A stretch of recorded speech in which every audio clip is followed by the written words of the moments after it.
Are you sitting comfortably? Then we'll begin. 10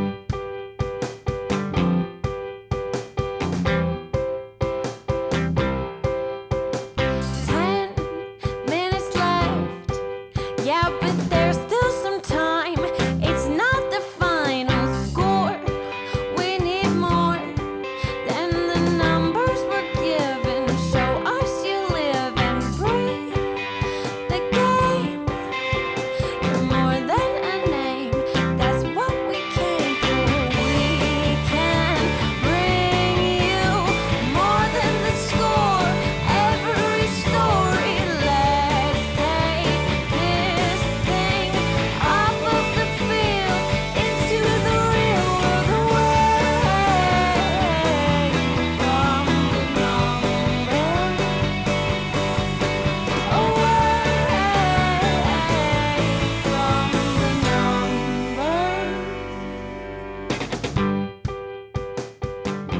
Hey everybody, and welcome to another episode of There's Still Time, the AFTN Soccer Show, broadcasting on CITR Radio 101.9 FM from the unceded Musqueam Territory at the University of beautiful British Columbia. I'm Michael McCall. I'm Steve Pander. And I'm Zachary Adam Eisenhower.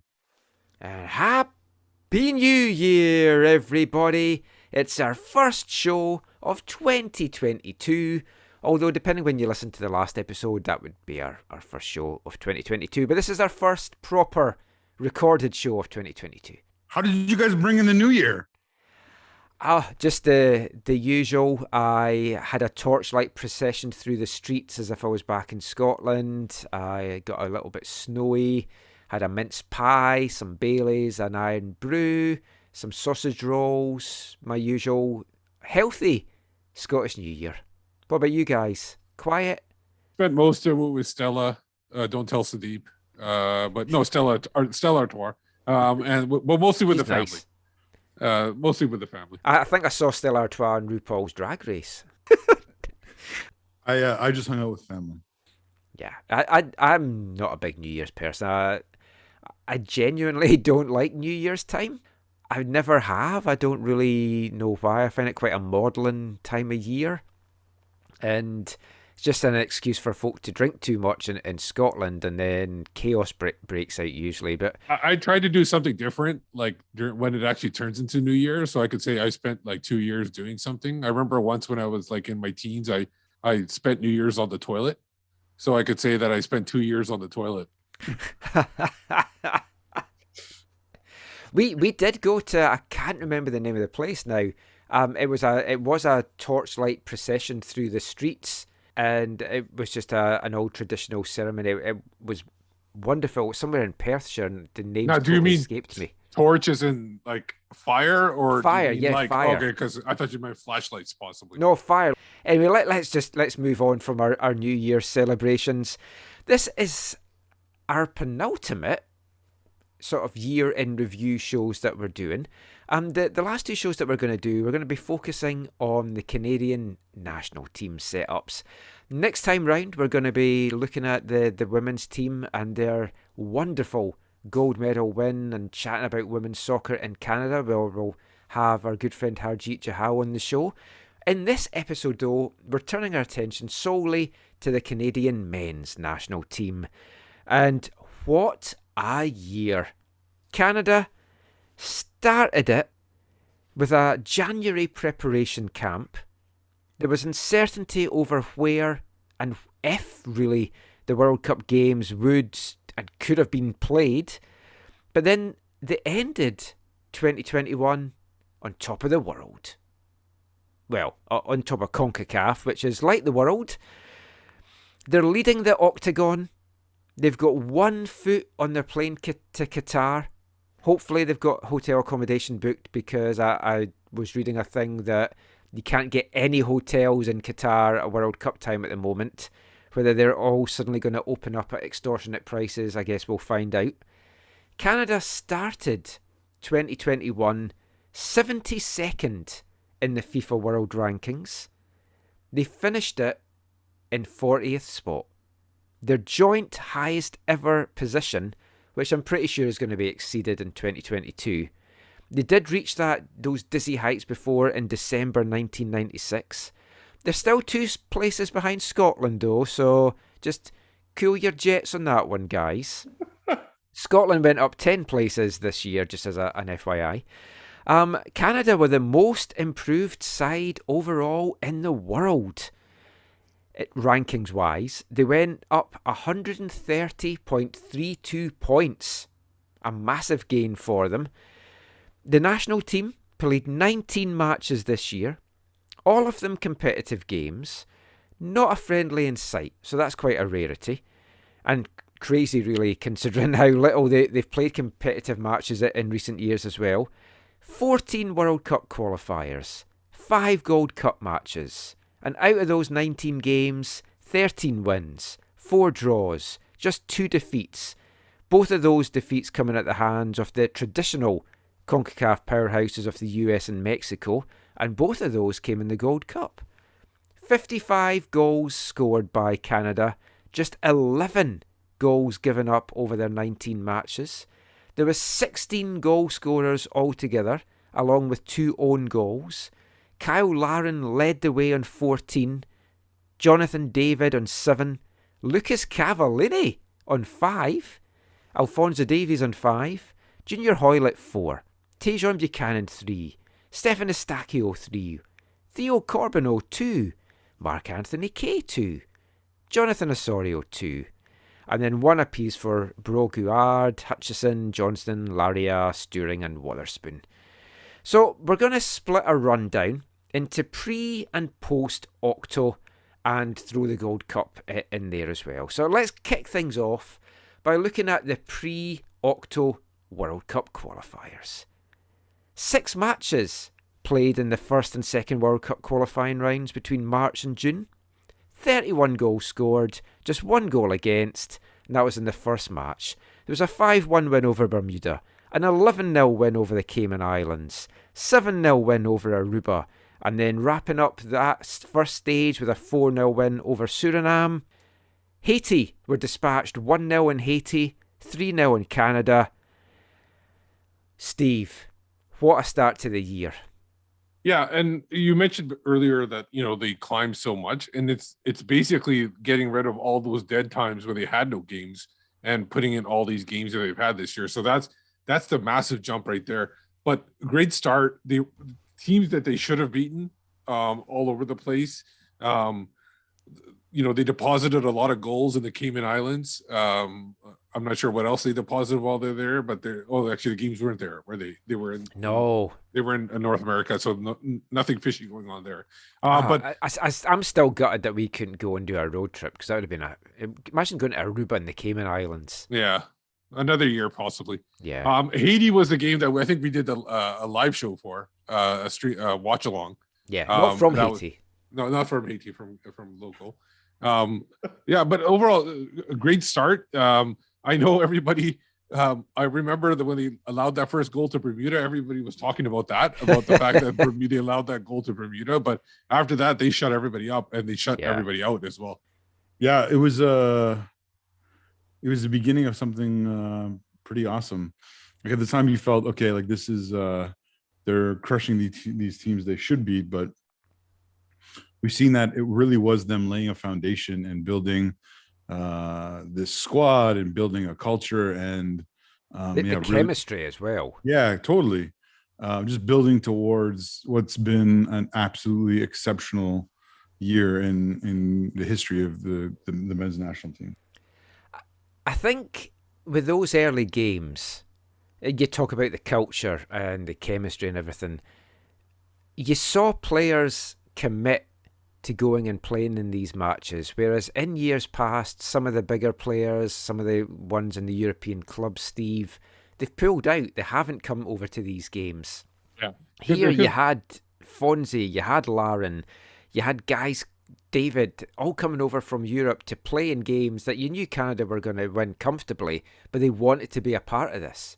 Yeah, and a lot to do with the fact that in the past, people were always concerned about these locations in the pitch, the the state of the pitch that they were playing on. In the sense that it was played in North America, so you didn't have to worry about that too much. So that helped. But you definitely saw a commitment from a lot of players, players that we heard about for the first time in a lot of senses, like that kind of popped up out of nowhere. Like Corbineau and Sturing, Yeah. like even David Witherspoon, they all got the chance to shine in these matches. Yeah, and then you also got and then not only did you beat the teams we were supposed to, but going into that two-legged playoff, we exercised some demons from the past. And this particular team exercised those demons because there were players on this team that played in that Gold Cup where they lost to Haiti. So that was, not only did they do what they're supposed to do, but they got past something that they had failed to get past in the past. And that like Zach was mentioning, building a foundation, that helped on top, to get on top of that foundation and bury those bodies in the deep in the ground. It was a first round of qualifying that ultimately you can only beat who's in front of you. And COVID has obviously helped Canada in a number of ways as well, because the hex became the octo. So it gave Canada this bigger opportunity to get in it, as opposed to how it had originally looked, which was the journey from hell to go through all these teams to try and get a right to play a playoff spot. And you've gone from that to circumstances forcing an octo, and then all of a sudden Canada's top of this octo, Zach. It's just so sweet. It's really I mean, we've talked a lot about how it's strange for the supporters of the men's national team to have so many like attacking options and see so many goals and so many wins and dominating performances. But it's also strange, aside from maybe that 2000 Gold Cup drawing of the straws or whatever it was. Aside from that, it feels like Canada hasn't had so many things go their way that they had in 2021. Because you're right, I think going that long road, although I think this squad could have done it, I think it would not have been as beneficial for them as a team and for them as individuals as well. Yeah, and John Herdman deserves a lot of credit. I know I kind of rankled him a little bit after the Haiti game, and I said to him, "Is your message to the team, look, we haven't achieved anything yet, there's still a long way to go." And he took that to mean that I was saying these results didn't count for anything, and that wasn't what I was meaning, and I explained that to him later. That what I was meaning by that is it's such a long way to go. You can celebrate getting to the octagon, which it was the first time that Canada had reached the final stage of World Cup qualifying since their quest for the 98 World Cup in France. The last game they played at that stage of the competition was November 16th, 1997. They only won once in that round of the hex, and they got 6 points from their 10 games, finishing bottom of the table. Very changed days. But what I was meaning when I put that to John was, look, this is a long way to go. Yeah, celebrate this, but these are teams that if you want to be going to a World Cup, you have to be expecting to beat. So it's great to achieve it, but don't just get too carried away that, we've done a lot here, because the tough times are still to come. And I think once I explained exactly what I was meaning, he took it that I wasn't diminishing what they achieved, because they did do well. And I think in these games as well, Steve, we saw, like Zach talked about the foundations, we saw this group come together and set up how they wanted to play in the Gold Cup, a competitive competition, how they wanted to approach these World Cup qualifiers. And in a lot of ways, these games have been better than friendlies could ever have been, because they've had to get the job done, but it's let them find basically what this team is about. Yeah, it's basically whether it's on the pitch or off the pitch, these games did establish that. It basically helped them get to that next level. It seemed like they built this off this and to get to the Gold Cup and then to the Octo. You use the Gold Cup to build to the Octo. So it's almost like taking steps along the way, and they took it. There was rarely a misstep along the way in these ones that they took. So it was a key to that. The formation that they started showing, that I think we saw first time I can't remember which game we saw it in the first time, because there were times when they were playing 4 at the back, but at one point they switched to 3. And I can't remember what game that was, but that's what we saw at that point. We were questioning, is this what they really wants to do, or is this due to circumstance of what he has available? And he kept with that formation, and I think it's really proven well for them. Well, the World Cup qualifying action was put on hold for the summer, but the international games were still coming thick and fast. It was the annual Gold Cup time again. At least that's how it feels. It's an annual Gold Cup sometimes. Canada were drawn in Group B. They saw off Martinique 4-1, thanks to goals from Larin, Osorio, Estaquia and Corbeau. Then Haiti were dispatched by the same margin. Another brace from Larin, Estaquio, Hollett as well. 2 penalties amongst the 4 goals. Then it was a 1-0 loss to the US to round off the group games. First minute winner for the US and KC. Shaquille Moore got that goal. It was an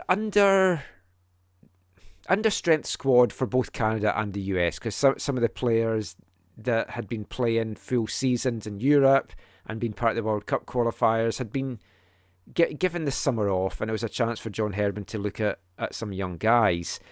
But those group games saw Canada finish second in the group, setting up a quarter-final against Costa Rica in Texas. It was a comfortable 2-0 win for Canada. Junior Hoylett, Stefan Estaquio got the goals. As I always like to joke, it's not your father's Costa Rica. Never mind your grandfather's Costa Rica. Very different looking Costa Rica side. That saw Mexico awaiting in the semi-finals in Houston. And what a performance. In a somewhat controversial 2-1 loss, Pineda opened the scoring 2 minutes into the first half stoppage time for Mexico. Tejan Buchanan, though, tied things up 3 minutes before the hour mark. Max Crepeau saved a penalty. Then, after a stoppage because of the Mexican fans' homophobic chants, Mexico got the winner 8 minutes into stoppage time. Hector Herrera goal.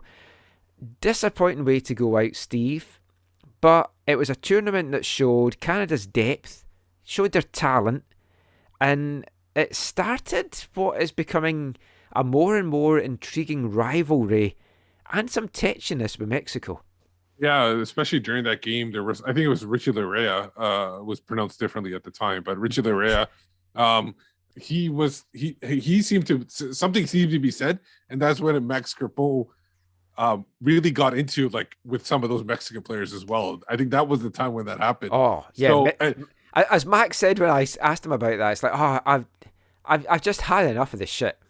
Yeah, but the thing is, for me, this tournament was the Tejan Buchanan coming out party. He had done so much with New England, but this was I think the World Cup qualifying, he was the main player in that thing, but this was at a bigger stage against bigger teams. And I think this is what really brought him to the limelight. I personally think that this Mexico game probably put him on a lot of radars for European teams, which obviously got his move to Belgium. I think this game in particular, because there's probably a lot of eyes on that, and they saw what he was doing in this game against top quality opponents. Yeah, he's just come better and better as the games go on with Canada, with the Revolution. But I mean, Zach, that tournament and subsequent things that we'll get into, it has cemented Canada. We are a CONCACAF powerhouse now. There's no getting away from it. Folk might want to play it down and say, oh no, not yet, not till we win something. But we are. With the players that we have and where they're playing and what their value is and what Canada's done against the US and Mexico. When you're getting under the Mexican skin to that extent, you know that they think that you're a rival to them. Yeah, I mean, the quality of Canada's players and what they're doing in their domestic leagues and what they've come together to do for the national team, has made them a power in CONCACAF. And I know that there's Mexican and American supporters who will scoff at that, but that's at their own peril, as they both found out in their own way so far, which we'll talk about in a few minutes. But for me, one thing I want to mention, though, before you go on, Zach, is that I think they're a power in this group. There have been other teams in the past that have become powers during certain qualification stages. Yep. It's not an everlasting power at this point. Yeah, it's a power during this qualification stage. Yeah, it's like Costa Rica 4 or 5 years ago, or they had a Yeah. run of about whatever 6 to 8 years or whatever it was, where they were Well, kind yeah, of like, as a Scottish fan that grew up watching us qualify from the 74 to the 98 World Cups and then nothing, I know how easy something can suddenly stop and then you suddenly lose being any power at all. So, yeah, enjoy it while you can, but it might not be there forever. But Mexico and the US are powerhouses, and right now we are rivaling them. for real, yes. And you're right, Steve. They're not a powerhouse in terms of like a natural or a guarantee qualifier for World Cups and that kind of stuff yet. But it feels like it's the beginning of them establishing themselves in that role. But you're right. Yeah. It was just I mean, it could be a generation. It could be a special generation, because the 86 guys, that was a special generation. This could be another generation. At least, hopefully, we'll get 2 World Cups out of them, because we're obviously hosting the next one. So at least 2 World Cups, hopefully, for this generation. And generations come and go. And as I said with Scotland, sometimes you end up with a couple of generations that you're missing. But I think we're doing things right in Canadian soccer just now. And we said on the last show, it's a very exciting time for Canadian soccer, and the world is taking notice. People in Scotland say to me, oh, that guy that plays for Canada, they mention like Jonathan David, or Fonzie's the guy that so many folk talk about. And obviously, with Arfield having been over here, and to a lesser extent Witherspoon, that's got people noticing about Canada as well. And folk are starting to think, wow, Canada is a footballing nation, and it's fantastic to see. Last little bit about Mexico just now, and we talked about this a lot, so we won't delve too much into it. Their games are still getting stopped for these fan chants. Surely it is at the stage now that it has to be point deductions, because it's not... It's being a hindrance to the opponents. Well, isn't the next 2... I've heard somewhere that the next 2 games are behind closed doors now. But I still don't know that has that big an impact on them. Yeah, but I know that... It does in the Federation, too, because they lose money, right, Mike? Oh, yeah, it hits them in the pocket. And it might also hurt them long-term for their TV deal. I mean, that's maybe too much speculation, but, I mean, you're right. It is becoming... You saw it in Edmonton. Like, there was an announcement made at halftime in Edmonton that, hey, racist chants or homophobic chants or inappropriate chants need to stop, otherwise this was phase 1 or whatever they call it, right? And so you saw, like you said, the Gold Cup, like I think their fans know that they can sort of weaponize this, and maybe that's an unfair way to think about it, but it feels like that's what's sort of happening. And so I think FIFA, CONCACAF, they need to, if they really want this to not happen in stadiums, then they really need to go to the next level, because this level I don't think is really working.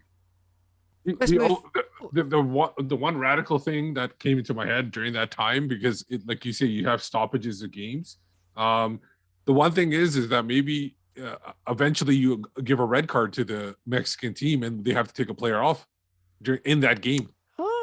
So that's something that it might be down the road, maybe 5 years down the road, maybe sooner. I don't know, but that's something that they could look at, because clearly, or like you said, point deductions. But the thing is, the taking the player off the pitch, that has an immediate impact in that game, and it'll stop it from happening. So then the other side of this thing, though, is too, right? If they did that, Steve, then you could have other people faking that they're doing that chant. No, that's 100%. In the same way where some of the racist stuff that happened, like, I mean, we don't have to have this whole conversation, but some of the racist stuff that happens in Italy is supposedly not done because the people are racist. It's because they want to throw players that they're off their game. They want to throw them off their game. Yeah. So they're not saying like, "Get this is who I am." They're but saying, then, "I know if I say the thing, it's going to make him not play well." But in these games, if you have specific spotters where you can actually watch people where the chants are coming from, then you could possibly do that. Like if you have specific people on like FIFA officials or something, or CONCACAF officials watching this. It's getting to the farcical stage now that I kind of half expect the stoppages to be like, this stoppage for a homophobic chant is brought to you by...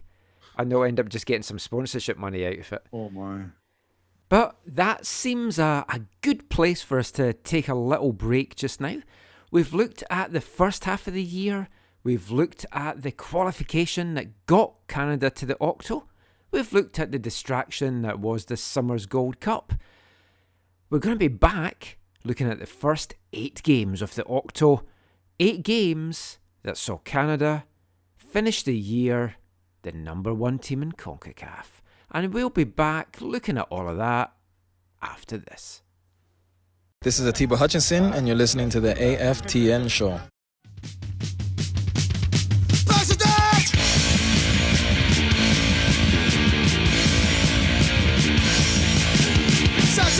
Pakistan, and we're sure I'm not that dead. Don't like the music, don't like the words, you can hold for shock in the buzz and talks. Bucks that I know, bucks that I know, bucks that I know, bucks that I know, stop.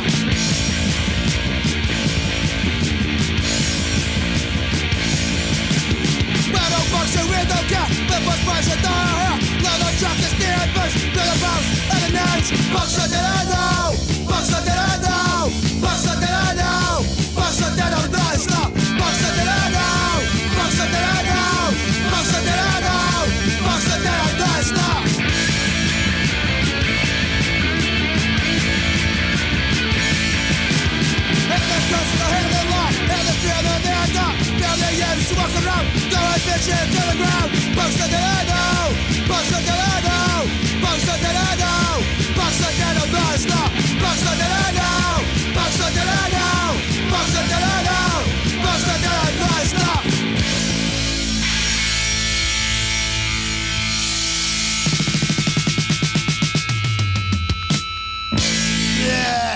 Welcome back to the AFTN Soccer Show on CITR Radio 101.9 FM.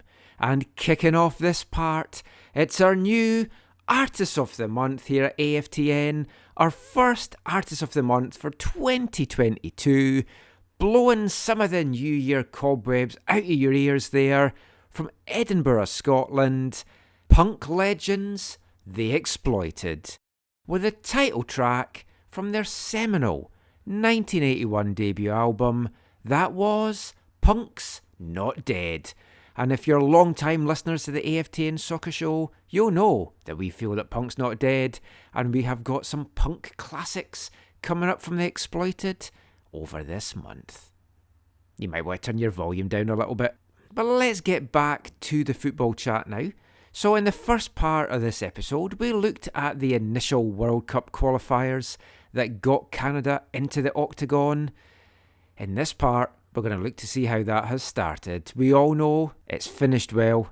We all know Canada's in a good position. But let's get looking at how the first 8 games in the Octo has played out for Canada. I'm going to break it down into the 3 windows, and then we'll talk about each window as it kind of happened, just to kind of round this bit off. So the 8 remaining teams in CONCACAF World Cup qualifying entered the octagon on September 2nd. Canada kicked off their campaign with, let's be honest, a disappointing and maybe nervy 1-1 home draw with Honduras. Both teams scored penalties. Honduras in the first half before Kyle Larin replied in the 66th minute. 3 days later, it was another 1-1 draw. This time though, a big result in Nashville, away to the US. Aronson had opened the scoring in the 55th minute for the Yanks before Larin again tied it up 7 minutes later. 3 days after that, back home, first win of the campaign, comfortable 3-0 win in Toronto over El Salvador. They got in quick, they got the job done. That was the clear message that they carried out. Atiba opened the scoring 6 minutes in. David added a second 5 minutes later before Buchanan rounded it off in the 55th minute. 5 points from the first 3 games, Steve. After the first 2 draws, it was like, oh no, have we overblown this team? Is this going to be tougher than we thought? And then El Salvador kind of steadied the nerves. They've not really looked back since then. No, but I still, every time I look at the table, the CONCACAF table, first thing that pops in my head is that Honduras game. Yeah. Every single time I go, if they had won that game, it would have been another 2 points. Now, personally, if you look at, how we talk about, if you lose points at home, you got to make them up on the road. I feel they have made them up on the road because they drew the US and they drew Mexico. not expecting those games to be those results to happen. That's so in fair. a way, they've kind of made up those points, but still, you look at the standings and you say they would be 2 points away from everybody else if they had just not. And I agree with you. I think it was 100% nerves in that because it was the opening game. I kind of wish that their opening game was on the road. So they weren't like having to be in front of their own home fans. Like even in Latin America, you kind of wish that home game was in Latin America. They get it off. Even if they lost the game, it's off the books. They move on from there. But overall, a fantastic first window considering that they were undefeated. I mean, a lot of folk, when you talk to them in the Canadian team and John Herdman and the players, it's like, yeah, we don't listen to the hype. We don't get carried away with the hype. It's hard not to. And like even when I spoke to Max last month in our end of season chat, he's like, he tries not to think too far ahead, but they must know how close they are to get into a World Cup. And that is going to make you nervy. And then when you do go behind, you maybe start to overthink things. And I mean, they came back well. Looking back on it now, I think some of the reaction after that Honduras draw was a little bit over the top, but we kind of expect that on social media for any national team Twitter. But they've come back so well from that. And it was a slow but steady first window of the campaign. The thing with the Honduras dropping of points is it's Honduras, and so there's this. Did you think that's the team we could be up against for the last spot or something? Well, no. Well, yeah, there's that, but there's also just, hey, Honduras has crushed our hopes and dreams in the past, and it felt a little bit like, yeah, the nerves and whatever. I agree with Steve about it would have been way better if they were on the road, but the nerves around that and stuff. It just felt a little bit like, oh no, did we get our hopes up again, all for this to come crashing down? And we dropped 2 points at home already, and it's against Honduras, who has been the bane of our existence in qualifying in the past. And so it was just not it was not great. But you're right. In the end, it was like a slow but steady first window, first 3 games to qualifying that they obviously used as a launching point in the next 2 windows. Well, yeah. So the October window, it kicked off with 2 road draws, 1-1 in Mexico, which amazing. To go to the Aztec and come away with anything was fantastic. And then 0-0 in Jamaica on a horrible pitch that they played not of their own accord on, but they were forced to play on that horrible pitch. And that was another one, though, that you felt, oh, have they thrown 2 points away? Because Jamaica's a team that they maybe could and should have been beaten. But now you've seen other teams go down there, and it's like, oh, you know what? That wasn't a bad result at all. But that 1-1 in Mexico, I was going to say that's the one that really stands out this year.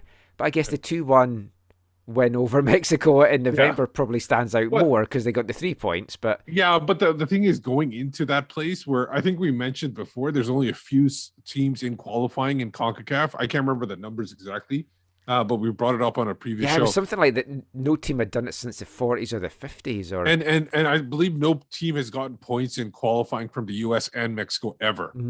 No other team has done that, so that's a huge step there. I could be wrong on those numbers, so let us know if there are wrong. But going into that location, that would probably be like the biggest moment of the year. And the fact that they felt they dropped points in Mexico, that they felt they should have won that game. They should have won that game. Yeah, but I'm just saying the mentality. Oh yeah, to come away thinking that shows you how far you've come. Exactly, and I think that's the moment probably. There's other moments, obviously, Sam jumping in the snow, like particular moments, but that overall moment, or for the mentality of the team, that I think that showed up big there. Then there was the huge game in Toronto as an informed Panama, who have definitely been the surprise package of the Octo qualifying. They came to town, took the lead 5 minutes in through Rolando Blackburn, Tony as he's known to his friends. Canada fought back though with an own goal, tying it up in the first half before they took over basically in the second half, thanks to goals from Fonzie and Tajon Buchanan and Jonathan David. Are we saying that Fonzie goal was the goal of the year? I think it has to be. How can it not be? Like I'm meaning like worldwide. Oh. Obviously, from a Canadian perspective, but it won't win the Puskas Award, but no, it's right up there though. It should win the incredible goal. Puskas Award though because of that burst of speed to keep it in, and we won't go into it again, but absolutely terrible defending by the Panamanian to try and usher that ball out and not just kick it into row Z. But I mean, everything that Fonzie did with that, his skill, his pace, the sublime finish, it's right up there for one of the best goals of the year worldwide for me. Yeah, and the one thing I really want to see, if somebody can edit this, I probably could, but I don't really feel like doing it. If we can put like an audio meep when he gets the ball from, because he's nicknamed the Roadrunner. So, you need to use the Thomas Muller clip. Yeah, so you got meep meep, and then even put like the Coyotes head on the Panamanian player or something like that. Yeah, that probably is goal of the year for Canada for the men's side. I wouldn't say goal of the year overall, but definitely for the men's side. Oh. That's fair. Interesting. But I mean, the goal of the year for the women's side is more about meaning than it is about the quality of the goal. That's the most quality goal of the year. Yeah. That's why I call it the goal of the year for that. Yeah. As we discovered when we did our awards, we look at things like goal of the year, save of the year. We come at it from different things, but that's good. That's what makes the show so good. Now, there was some aggro at the end of both halves of this Panama game, which is going to make for a very interesting return trip down there. That is not going to be a comfortable trip for the Canadians. But I love my aggro, and I love a little bit of bite, and it shows that Canada's doing things right and that Canada has learned how to CONCACAF, basically. And that's what we've needed to do for a while. Yeah, it's good to show they have a fighting spirit that they're also willing to back up in terms of, standing up for each other. And so far, I would say for the most part, they haven't gone like over the top where they've done things that will, harm them, Yeah. So I'm pretty...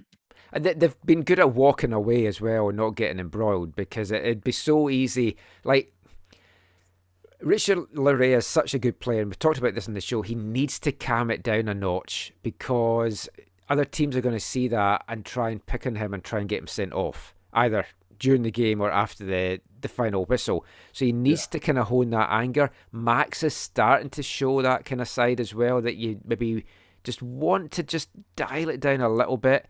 And I love it, but I'm just worried about like repercussions. The 2 home games in November, 2 important wins in Edmonton. We've talked about them recently, so we won't go too much into it. But 1-0 over Costa Rica, 57th minute winner from Jonathan David. Then the big statement game, 2-1 over Mexico, a Larin double either side of half-time, having them in dreamland. Herrera made it interesting in the last minute, and it was more nervy than it needed to be and should have been. But Canada finished the year first in the Octo on 16 points, 1 ahead of the US, 2 ahead of Mexico and Panama. There's a 7-point gap now between Canada and Costa Rica in 5th. We've got 1 foot on the plane. At the very, very worst, we've got 1 foot in the playoff game likely against New Zealand. It's been an amazing 2021. And when you think what we're on the cusp of doing, Steve, it just fills you with so much excitement for just what is to come in the next year. Yeah, I like my PTSD has gone down quite a bit as these matches have gone on, so I'm able to watch the game somewhat comfortably. But for me, until they qualify, I probably will have still like peering out of my eyes, covering my face at certain points. But they are making me more and more confident as the thing goes, as the qualification goes on. And like I said, all they need is like, I think they just need like a couple of wins, couple of draws, and they should be in that qualification for the World Cup. Well, if we look at what's to come, or what is to hopefully come, because plans have already changed, Canada were meant to be heading to Florida this month to have a training camp before their 3 World Cup qualifiers at the end of January going into February. A friendly was scheduled to get played against Guatemala, but today that has been blown out the water already. The camp has been cancelled. COVID precautions have rightly kicked in. And to make things even more complicated, there is some big concerns about the European players right now, because 3 of the top Canadian players, Jonathan David, Kyle Larin, Alphonso Davies, all having now tested positive for COVID in the last couple of days, all of them having to go into quarantine. Obviously, different countries have different rules, but you're kind of looking that it's going to be a 14-day quarantine period for them. Still does not rule them out of the next 3 games that are coming up, but it's certainly far from ideal preparation.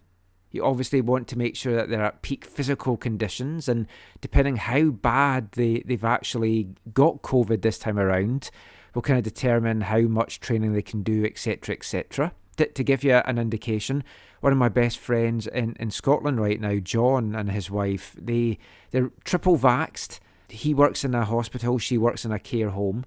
They've tested positive for Omicron, so they're now isolating for 7 days.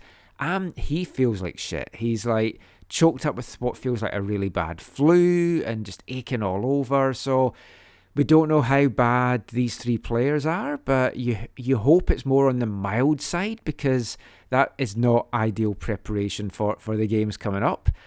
So, I mean, we'll look at the remaining 6 World Cup qualifiers that are currently penciled in, but I guess we have to say with a caveat just now, we just don't know what effect COVID could have on these matches right now. January 27th, away to Honduras. January 30th, home to the US in a sold-out Hamilton. Again, we'll see whether it will be a sold-out Hamilton with fans and stuff. Hopefully things can calm down to allow that to happen. February 2nd, away to El Salvador. March 24th, away to Costa Rica. March 27th, home to Jamaica. March 30th, away to Panama. I don't think it will, but you don't want to be heading to Panama in that last game, needing any sort of result at all, Zach. But Well, especially if you feel like you need to sleep before the match. Yes. To get the points. And judging on how the last one finished as well. But like, just what I asked Steve there, it's like, when you look at what could be to come in 2022, it's hard not to get carried away, and it's hard not to get too excited. And in a year's time, we could be sitting here talking about Canada at a World Cup and how they've done, and hopefully pretty good, playing Scotland in the final and sadly going down to a 2-1 defeat. My son in the car today kept on making up his own lyrics to we're going to Qatar. to what tune? Now you're gonna believe us. Oh, I know you don't believe us or whatever. We're going to Qatar. Yeah, we're going to Qatar. Yeah. He needs to work on his rhyming, but it was quite fun. How many F-bombs did he drop? He didn't say franchise at all. Okay. So yeah, I mean, it's hard not to see this ending well. And that doesn't just feel like, doesn't feel naive like it has in the past. It's realistic. I mean, I know folk are superstitious and it's like, oh, don't jinx it, don't get too far ahead, but like, realistic, it's ours to blow, and if they blow it, it's unforgivable. Let's be honest about that as well, with the position that they're in. Yeah, I mean, they need to qualify. Yeah, what this would do to the psyche of the team as well would be totally. Hey, here's the other thing. When you're talking about Steve, you're looking at it would do a lot to me too, by the way. Yes. When you look at the standings and you look at the results and stuff, Steve, like you were mentioning before, the thing that stands out to me the most when I look at it is every one of those draws, I think we could have and or should have won. Yeah, a lot of them. A lot of them. It feels like yeah, we should be on, whatever it is, 24 points. Yeah. But yeah, so it feels hard, like, and I know if there's Americans listening to this might be laughing or whatever, but like, yeah, it feels like we're so close. Like it's not, again, it's not being cocky, but it's being realistic as to how we're looking. And like I say, the very worst case scenario, barring absolute collapse, is you're in a playoff. against the likely Oceania side, which is likely going to be New Zealand, but we'll see. Let's just round this off by talking about some individual players and like players of the year for the national team. I want you to give me your top 3 national team performers, and you can do it in order, or you can just do it as your three players. In the media vote, and I didn't vote this year because I did. See, I didn't, because I don't like these kind of media votes because I feel it's skewed and you don't get the proper result. Yeah, but you put in your votes. If you don't put your votes in, you're not going to change it. I know. It's like politics. If you don't vote, you can't complain about the government, I guess. But Fonzie won the official Canada Soccer Player of the Year. He won the media vote. For me, he wasn't even in the top 3, but I could make a case for him being third. For my top 3, I've got my Player of the Year as Kyle Larin. I think he was robbed in the voting. He had 14 goals for the national team. He won a League and Cup double in Turkey. Like, club and country, he performed, he contributed. He was, for me, the Canada Soccer Player of the Year. Jonathan David won a French league title and the Trophée des Champions. 7 goals for the national team. I'd probably have him as the second player for me. And then it was a toss-up between Fonzie and Tajon Buchanan, but I think with the season that Tajon had and how he came onto his game domestically and internationally, I would have given him my third place vote. What about yourself, Steve? I actually voted and I put David number 1. I did put Larin number 2, but I put Davies number 3. I typically do put somebody in North America as the third player, but in this case, it was hard to rule out those 3 players, those top 3 players for me. I couldn't justify putting Buchanan there, even though I think he's probably had the most meteoric rise of any of those 3 players. But David, for me, in the French league, being a top scorer, I think that's massive. No disrespect to the Turkish league, but I think that's a little bit harder than doing it in the Turkish league. Yeah, I would tend to agree with Steve on all accounts, actually. I would put David first and probably Kyle Larin second. And I would only put Davies third because the Bayern season was so poor. I know, he cost the manager his job. Oh, my. I thought we were going to leave that old gag in 2020. Oh, no, we revisit gags from 2013. We're never going to let this one die. Okay, but yeah, so I couldn't. Buchanan might be like young player of the year, up and coming player of the year, yeah, something like that. But I would go David, Larin, and Davies if it was me. For me, if there was a most improved player, it would be Buchanan. Not that he was horrible before, but just the rise that he had. Well, him and Alistair Johnson. I was going to say Alistair Johnson. Let's just finish by talking about Alistair Johnson, who's got a big move to Montreal. And you look at that deal and you're like, Whitecaps got Tristan Blackman for probably half of that. I would have spent double and tried to get him. I mean, maybe he didn't want to come here. Maybe they didn't want to do business with us. I don't think that is the case. But if he was available for that price, you pull the trigger. It makes more sense for Nashville to want to do business with us because they're in the same conference with Montreal. So I think because Nashville's now in the West. They switched? Oh, yeah. Maybe they did do it. Yeah, then they're going to switch back again probably, but yeah. Yeah, I mean, as encouraging as the Blackman deal I think is for Vancouver fans in general, when you see this happen, you're just like, what? Like, why would you not spend, especially because it's what, $1 million, but it's over 2 years, right? Yeah. Well, it's not even all in one go, and it just feels like, is this the stereotype of, which in some ways is maybe not true, but is this the stereotype of the Whitecaps not really allocating the right amount of money to the right thing? Like it feels weird. Maybe that was an allocation thing. Maybe they had a certain amount of money they wanted to spend on a center back, and they didn't want to spend it on that much on there. Because I guess one thing, Blackman's come in as a centre back, whereas Johnson's more, he would have been like a wing back. Well, we don't know what he's going to play. He plays both, and he plays for the national team. But that's the one positive, considering we're talking about the national team. The fact that he went to Montreal, He'd been Yeah. playing with Kamal Miller, and that's good Oh, chemistry. yeah, that'll and help like him out Joel with the goal. Waterman as well. You could be looking at an all-Canadian backline, and it could really push Joel Waterman back into the picture again as well. But again, it also makes their Atletico Bilbao comments like less meaningful when you like. Here was like, I don't know. There's far more upside to Alistair Johnston than there's to Tristan Blackman, and I would rate him as a better player. Period. You have to, because he was cost more too. So I think everybody agrees with that. But I just don't understand. I don't know if it's like they just didn't rate him, didn't think he was available, didn't try. Like, it'd be nice to know. It'd be nice to know that. But, Well, they're not going to tell us because that's something internal stuff. But I'll ask Vanny and see what he says. yeah, for me, it could be very much that they had a certain amount of money they wanted to spend on positions, and they didn't have that much to allocate towards center back. The Montreal's always had, like, they've always had a strong attack. It's just their center backs. A certain center back left their team this year, and so obviously this is a good replacement for him. But like Slightly better.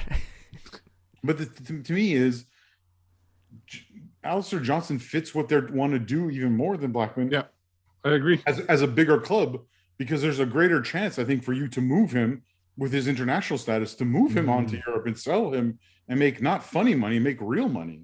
Yeah. Oh well. Yeah. It doesn't make a difference to me because at this point, it's for the national team. I think it works out well. So, it's a national team review. I say good on them. And also, I don't like Whitecaps having so many Canadians just in case they all happen to go at the same time and we're like hit. But that's just me being. And he's one that would go. He's one that. Yeah, he's definitely would be going. It feels like, you know, I talk about the darts TV show Bullseye. At the end of that, when the couple didn't win the Star Prize, the host Jim Bowen would bring them over to the Star Prize and go, let's have a look at what you could have won. That's what it kind of feels like with Alistair Johnston just now. But that is pretty much it for our look back at the national team and our year in review. I just want to finish with a fun little bit of audio. So it's been an exciting time for Canadian soccer. It's got everyone talking about it at national level, domestic level. There's a buzz about the game in this country. So towards the end of last year, I asked some of the CPL coaches just if they've noticed how the growth of the game here has generated a buzz in the local community and how Canada's success, what it's meant to them locally. So we're going to hear a little bit from Tommy Wheeldon Jr., Jim Brennan, and Bobby Smyrniotis.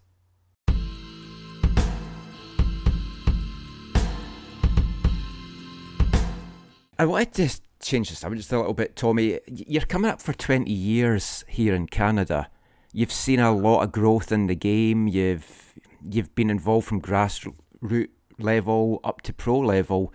When you look at the Canadian national team and the growth that they've had and where they are just now, just what do you put that down to, and just how have you viewed this development since you first came here?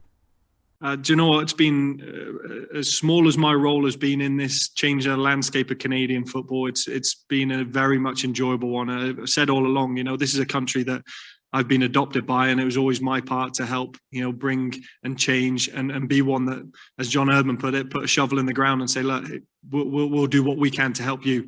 And I think you're seeing that from coast to coast. And what I've also witnessed is there's not a linear pathway to the top. I look at the Canadian team that was out there now, and you look at Alphonso Davies that came out of, you know, Edmonton Strikers into the Whitecaps Academy, into Bayern Munich and through. And I look at Sam Adekubi that, you know, was here at Calgary Foothills and then went to Whitecaps and through. And you look at Alistair Johnson that 3 years ago, he was playing for Vaughan men's team in the the Canadian Championship against Halifax. There's just this non-linear way, but everybody's finding a way. Cream always rises to the top. And I've told a lot of people, as I imagine you have, Michael, back home, that just be careful because this is a talented country. What really pleases me now since the 20 years that I've been here is the investment in the infrastructure in the game. We've always had the talent. It's always been that 15, 16-year-old that, you know, if they didn't have a EU passport or, you know, picked up by one of the MLS teams, they went to college and then became engineers or journalists or doctors. And I'm sure paid a ton more than the professional players get right now. But for those that have stayed on point, you've seen the ownership groups in this Canadian Premier League and the MLS that now having not only stadiums, but training facilities and academies. And now you're getting, there's now development pathways, which is no different to the NHL having the WHL. And you've seen it with me when we were at Calgary Foothills in the PDL. You've got to have those development pathways. The next step, with obviously the women winning the gold, is obviously having a women's professional league too. And suddenly now people around the world will go, Canada have got it. And when the ripple effect of the 2026 World Cup comes through, it will last for generations. Have you noticed a bigger buzz in Calgary in general, just about the game? Obviously Edmonton was buzzing the other night, but since Cavalry started, have you noticed that there's more folk talking about the game? Like when I came over for that Whitecaps game, when I checked in the hotel, because it was during the Stampede, and they said, "Oh, you here for the Stampede?" And I was like, "No, I'm here for the soccer." And the girl looked baffled as to their soccer. It's like, have you noticed the interest in the game rise a lot more the last couple of years there? Yeah, definitely, because for the longest time you'd get on a WestJet flight to travel somewhere from whether it was Calgary or coming back to Calgary, and people would always ask what soccer team you are. But now they'll say, "Oh, you're the Cavalry. Oh, you play at Spruce Meadows." Or, I can get stopped now grocery shopping and I'll be with my 12-year-old son and they'll stop to talk about it or stop for pictures. And you're like, this is now we've put our stake in the ground, and that speaks volumes to our ownership group here and the performance on the pitch as well. So it's it was starting to be a recognizable one, and we've always said we wanted to be part of the great sporting fabric here in Calgary. And you look at what the Flames has done, you look at what the Stampede has done. We obviously got the the COP or Winsport as it's called now, and I think with Spruce Meadows being here known for its equestrian and football, we're a great sporting city, and I think we've been welcomed into that conversation.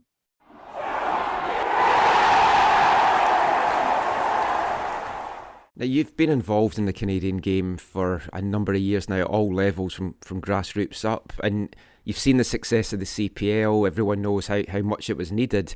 When you look now at the success of the national team, the success of Forge on the international stage as well, and club competition, how do you look back at this growth nationally, but also in your community as well? And do you feel there's a bigger buzz about the game of soccer in your community?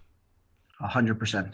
I think that's the simplest way of putting it. But you go back 10 years ago and you say, where can Canadian soccer be? And there's two things you talk about. One, it's we need this exceptional talent that's being developed in this country that's playing as youth players to be able to keep on playing the game beyond youth. That was the first challenge. And we saw that started happening a lot more. And some of that happened through professional soccer, and a lot of it happened through playing in college and university soccer, just because you didn't have that next level. So you needed to find that gap in between. Then you knew we needed our own professional league. 100% we needed a professional league. And I think all of that stuff this has driven the game forward. And we've had this multitude of talented players who now weren't just youth players who were trying to figure out their path after, but actually had a path, whether that took them through the US or through Europe.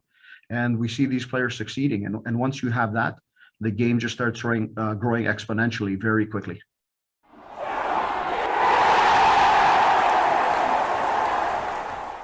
You had nearly a decade playing for the national team, and there was some success during that time at Gold Cups and stuff like that.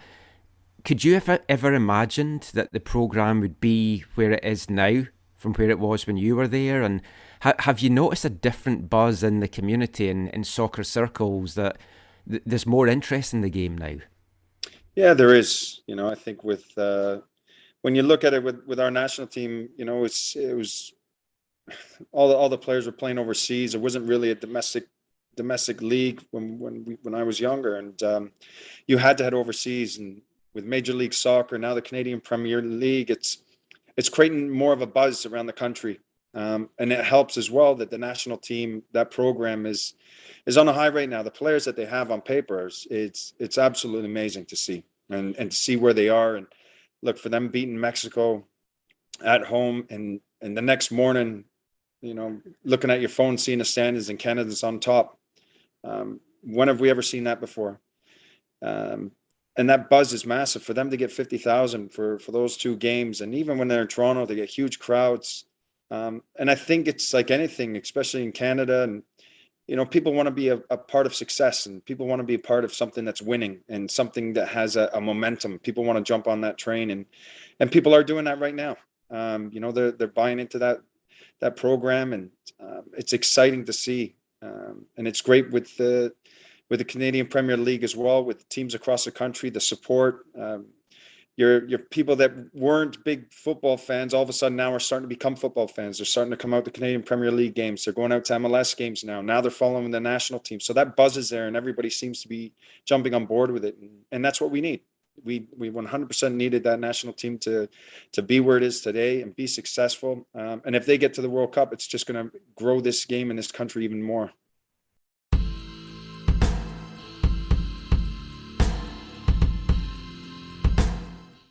So that was just some of the thoughts of the CPL head coaches on what the growth of the national team and the game in Canada has meant to them at a local level, and what they've seen and the excitement grow about everything like that. But that is it for our national team year in review podcast.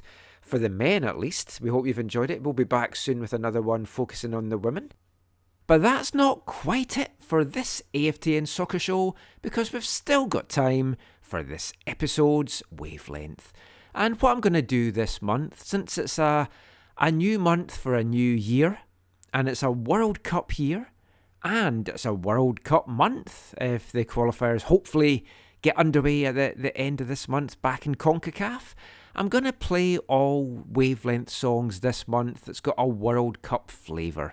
So songs that were brought out for specific teams, countries, or World Cup finals. And I'm going to kind of have a good split. I'm not just going to play all Scottish ones, mainly because I have played a lot of the Scottish ones already. But I am going to kick things off, though, with a Scottish one. And it's a song from 1974, as Scotland got set to head off to Germany for the World Cup finals over there. And we've played a version of this song before, in that it was sampled by a group called The George Squares, which was a project by Mick Derrick from Prolapse. He had a song called Easy Easy 1974 to 1998. We played that song back in episode 229 of the show, which was in November 2017. Seems like a lifetime ago now, but this is the original version I'm going to kick off World Cup Wavelength with this month. This is Scotland's 1974 World Cup squad and a song called Easy Easy.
Looking at his watch, and that's it! That is it! Congratulations, Scotland. Well done, boys. Joe Jordan, the winner. Willie Ormond went out on the edge of the track. Fans breaking onto the pitch at the far end. The substitutes are on. Look at Billy Bramley's face. What a team effort this has been. Fans are on the pitch. Police are chasing them off. Absolute bedlam. And the crowd want a lap of honour from Scotland. They won't let them leave this field. Scotland's 1974 World Cup squad there with their song Easy Easy as they get ready to head off to the 1974 World Cup finals in Germany, which proved to be not so easy for Scotland as they were bounced out in the first round. Undefeated though, they went home on goal difference after beating Zaire and then drawing with Yugoslavia and Brazil. Scotland only managing to beat Zaire 2-0 in their opening match is what ultimately cost them moving on into the next round, and it was such a quality Scottish team at the 1974 finals. If they had got through that group stage, you just have to wonder what could have been for them.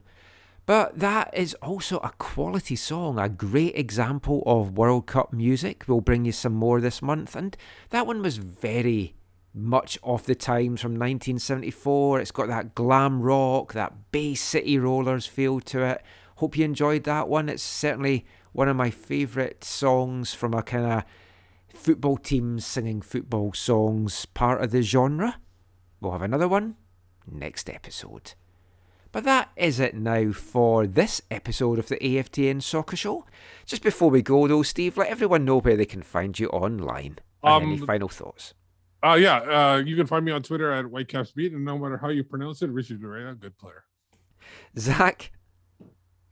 Yes, you can find me on Twitter at ZacharyAM, and this has been the greatest year to follow the men's national team, and I cannot wait for all that 2022 has in store for them. I completely echo that. I'm Michael McCall. Find me on Twitter at AFTN Canada. All our stuff's on aftn.ca. It's going to be an exciting 2022. I still have this dream. Canada and Scotland are going to be in Qatar. I'm probably not going to be there. There's no hotels. There's a lot of other things coming into it as well. But if the teams are there, we'll be watching on TV. Good luck to them. Until next time, thanks for listening. Take care. And allez la rouge!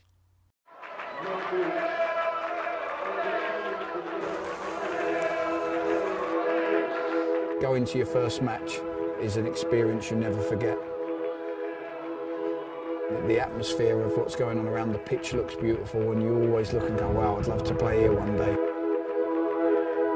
If you get the bug, it's going to stay with you for life.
AFTN